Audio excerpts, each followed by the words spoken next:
আসসালামু আলাইকুম। ওয়ালাইকুম সালাম। জি ভাই, আজকে আপনাদের যে জামাত ইসলামের যে গণজামায়াত, এটার মেন উপলক্ষ্য কি, মূল উদ্দেশ্য কি? এটার মূল উপলক্ষ্য যদি আমরা লক্ষ্য করি, আমরা 2024 সালের এই দিনে 5 আগস্টে আমাদেরকে ফিরে যেতে হবে, যেদিন আমরা জুলাইয়ে প্রায় 2000 শহীদের রক্তের বিনিময়ে এই স্বৈরাচারকে আমরা মুক্ত করেছি। সেই স্বৈরাচার মুক্ত বাংলাদেশের প্রথম বর্ষ উপলক্ষে আমাদের জামাত ইসলামী জুলাইয়ের চেতনাকে জাগরণ রাখার জন্য আজকে 5 আগস্টকে 37 জুলাইকে স্মরণীয় করে রাখার জন্য আজকের এই গণজমায়েত। এর মাধ্যমে বাংলাদেশের যেন কোনো আর পেশিবাদ না আসতে পারে, কোনো পেশিবাদ মাথা উঁচু করে না দাঁড়াতে পারে, সেজন্য আমাদের এই গণজমায়েত। জি, আপনাদের মানুষের সাড়া কেমন পাচ্ছেন?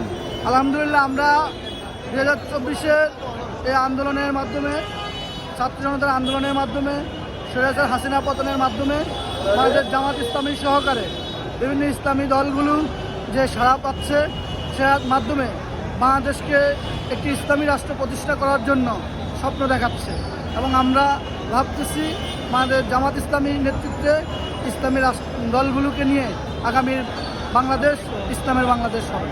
জি ভাই, ধন্যবাদ আপনাকে।